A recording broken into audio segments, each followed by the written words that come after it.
Hey everyone, welcome to my Blue Lions Maddening highlights reel. This is my third time playing through Blue Lions Maddening, but my first time playing on New Game Plus, which means that data from a previous playthrough was carried over. New Game Plus really made the game feel like I wasn't even playing on the hardest difficulty anymore.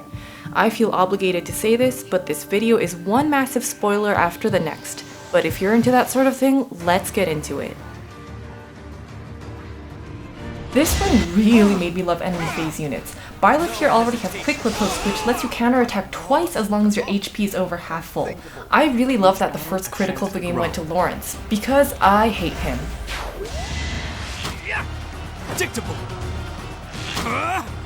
The Lords in Chapter 1 usually terrify me with their raw strength and high attack speed, but thank you quick riposte again. Also, that's a solid level up.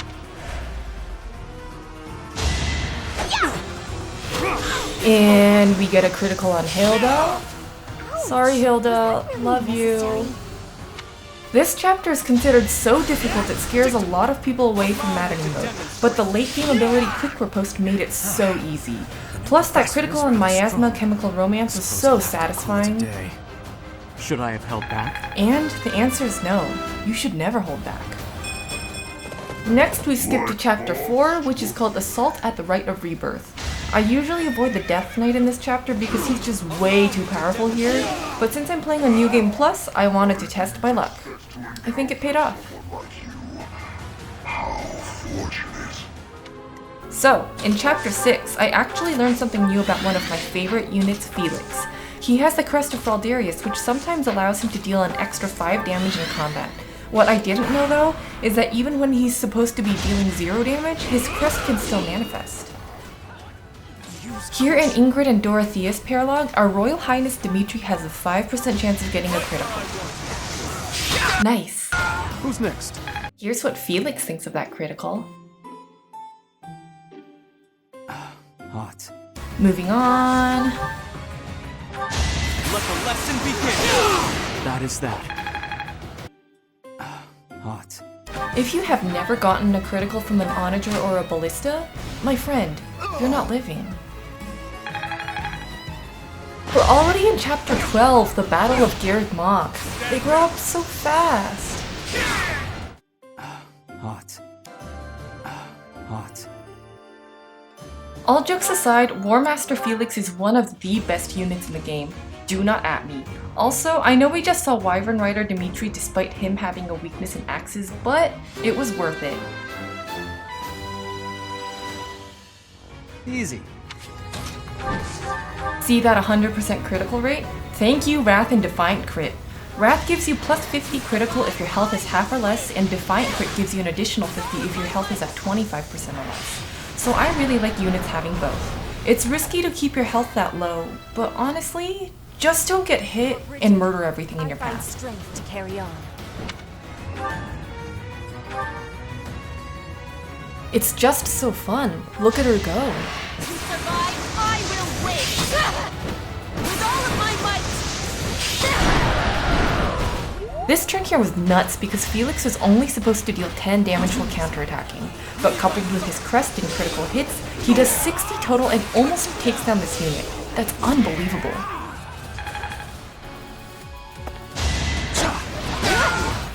Okay, I know that went by super quickly, so let's examine that in slow motion, shall we?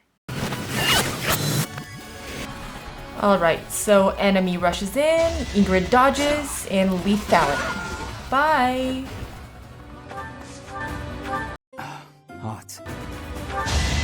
I can't lose! I've got you! Ash with the double 69 criticals? Nice. More people need to believe in Ash, in my opinion. Watch this! Okay, I just wanted to add this one in because this enemy critical is so unlikely. So to me, that's really amusing. If this next sequence of events doesn't convince you how good enemy phase units are, I don't know what will. I usually think this part of chapter 17 is pretty difficult considering maddening enemy spawns can attack on the same turn, but Byleth dodge tanks every single hit and takes down every single enemy unit. It's pretty great if I do say so myself.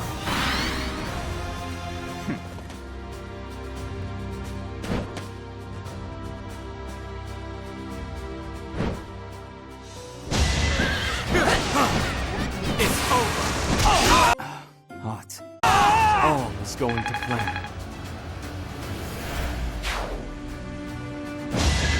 Do it! No hesitation! Hot. This could turn the tides. Yeah. Okay, we get it. There's a lot of enemy units. Moving on. Watch and learn. Here is something to believe in. It's over. It won't be in vain. Let's just take a second and appreciate just how good of a unit Dimitri is. First of all, his strength stat of 45 is just stupid good, and his speed stat of 37 is pretty solid as well. Not to mention, his attack stat is... Hot. And his avoid is... Hot. Nice! Speaking of units that are good, whenever it comes to these tournaments, I always just enter my strongest unit no matter what their skill level is in the required weapon, and it always works out. Like, Dimitri is weak in axes, but because his strength stat is so high, he's just one-shotting all his opponents with a training axe. We already know how this is going to turn out, so we can make it quick. I swear it wasn't in vain.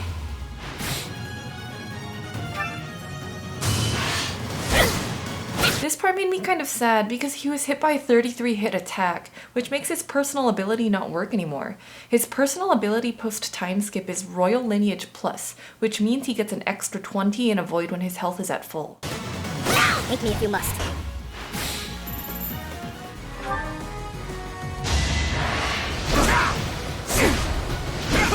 I won't stop here. Woo! Congrats! Big surprise! Yay!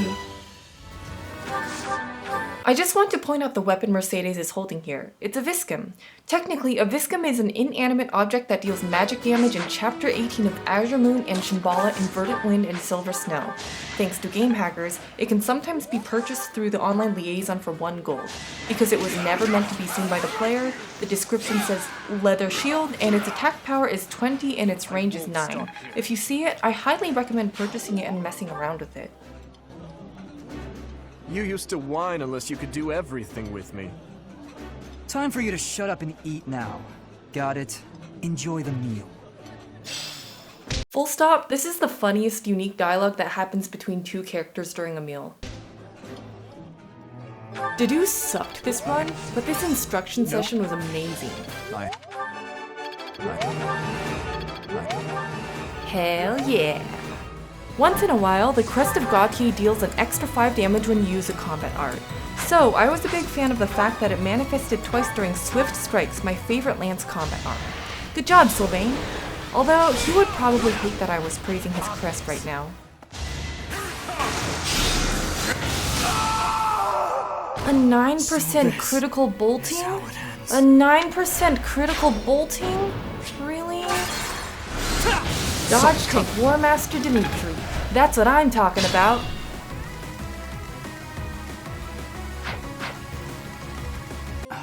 Hot.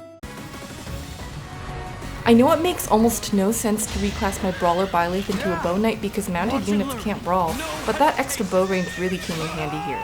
My logic behind this reclass was, number 1, mounted units can still brawl if they dismount. Number 2, I really wanted Byleth to learn Defiant Speed, which can be obtained by mastering Bow Knight, but it didn't happen by the end of the game anyway.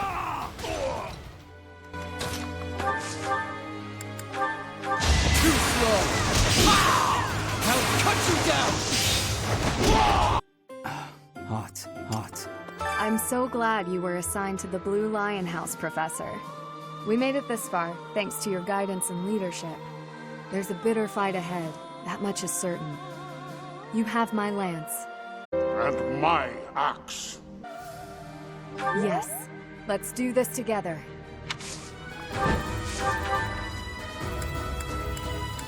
Going through my options, as one does.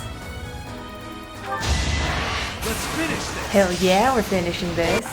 Hot. Again with the Onager criticals. Check it out.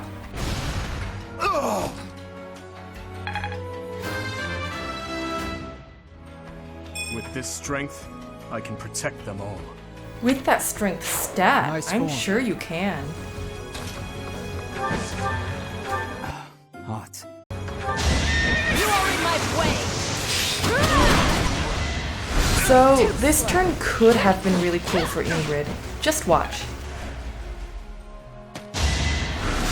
Nice try! Lethality even activates. My duty is your death.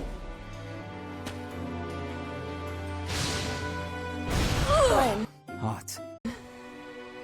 I'll see you soon. That isn't sad.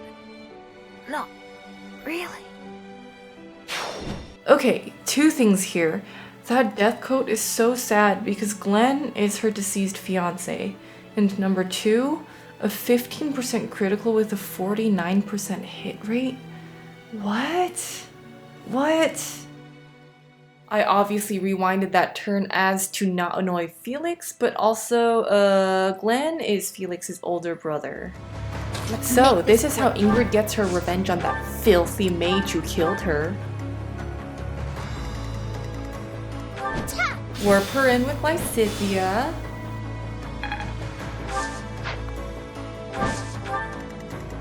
Ready when you are.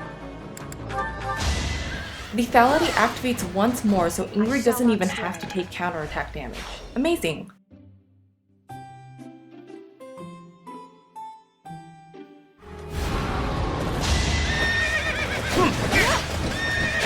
And lethality activates again. By the way, in order for lethality to activate, you take your dexterity stat and divide it by 4, and that's your percentage. Ingrid's dexterity was maybe 28 at this point, so all of these had about a 7% chance of happening. You took me lightly. Let's see you dodge this! It's all coming! Hate me if you must. Hot.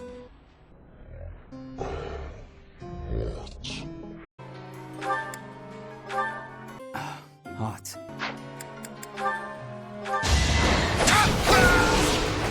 It was meant to be. In case you're confused why Felix has Leave it to Canto me. as an infantry unit, it's because he has Yuri's relic fetters I am of Dromio prepared. equipped. All in his service! Hot.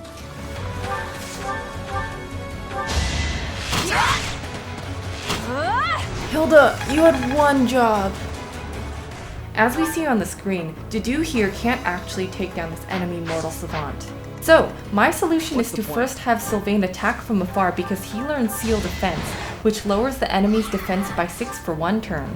Next we have Ferdinand dance Annette, our rally bot, I'm your girl. rally strength Dedue, which gives him an additional 4 in strength, and that'll give Dedue enough to take down the mortal savant. More proof of my loyalty. Here is something to believe in! Hot. All is going to plan. Impressive.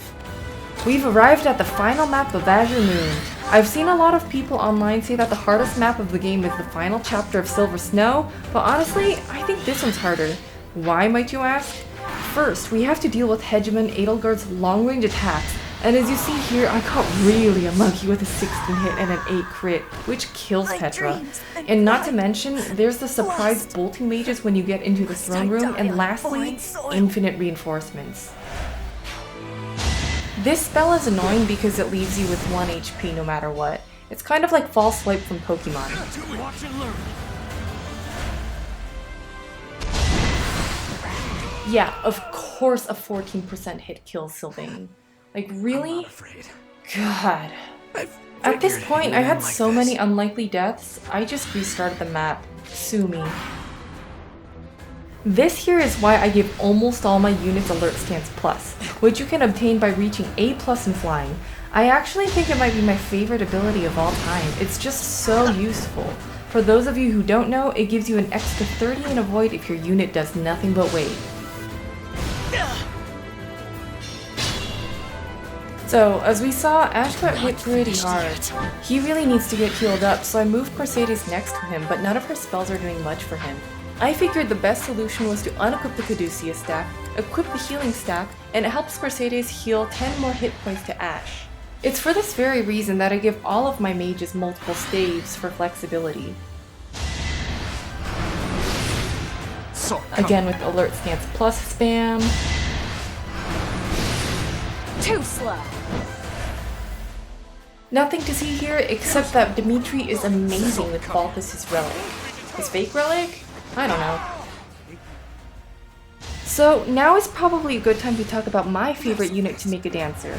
While an argument can be made that a traditional dancer in Three Houses should be a mage, I personally prefer Ferdinand because of his personal ability, Confidence. It grants him an additional 15 in both avoid and hit when his health is at full. As you can see in the breakdown on the left, his avoid stat is a whopping 89, pre-alert stance plus. It also helps that Ferdinand excels in swords to add on top of the sword avoid plus 20 all dancers learn. He dodged literally every single hit thrown at him this run. Hot. On my honor! It is done.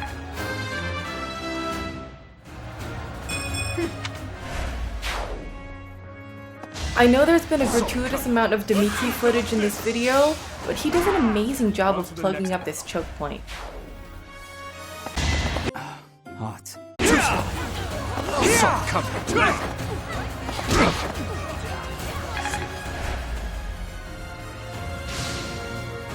Watch and learn.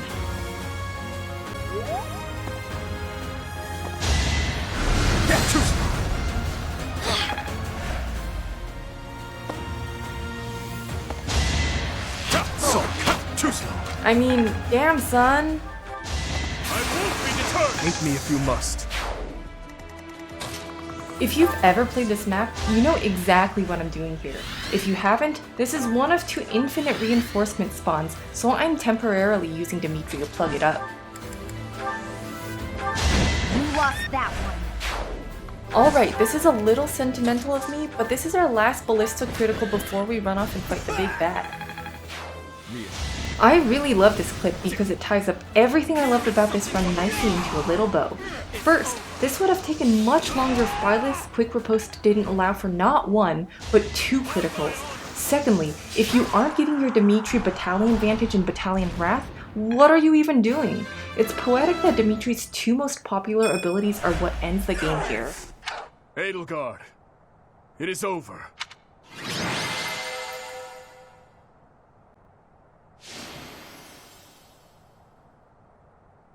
And now, the moment that we have all been waiting for. Who did I pick as my S support? Take your bets.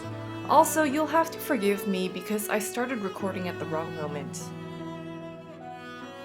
Earth, please be guiding us home for all of our days. Spirits of water, please be filling our cups with kindness and good fortune. Spirits of wind, please be gifting us freedom and divine protection. Those are the words we are saying in Brigid when we give someone our promise. There is one other thing to be said. My beloved, you are the most precious thing in the world to me. You enchant and fascinate me, and each day you set my heart aflame.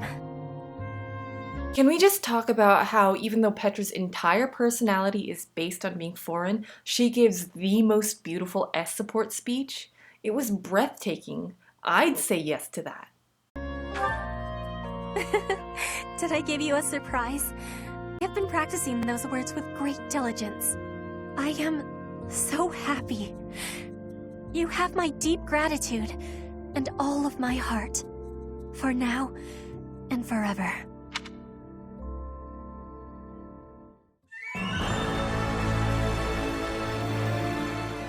This is for all those nerds out there who might be curious about how I built any of my units or any of their stats. Pause the video if you feel like having a closer look. Side note, in Maddening, I do make it a point to use all my in-house units for the infamous hunting by daybreak.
Yes, I unequipped Battalion Wrath because he already had crit plus 20, all in the name of quick riposte. This is unrelated, but in my opinion, this is one of the funniest possible pairings in the game because the two of them are so different.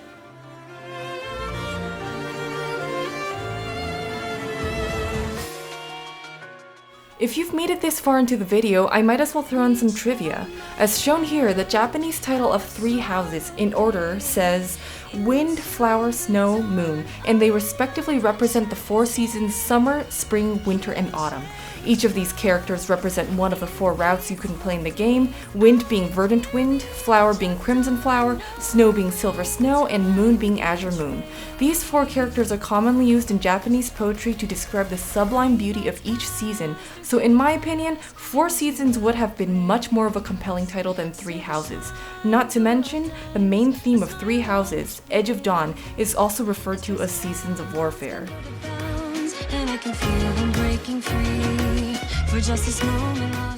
Thank you so much for watching my first ever YouTube video. I really appreciate the support. Be sure to subscribe, hit that like button, and leave a comment down below letting me know what kind of content you'd like to see in the future. See you next time! My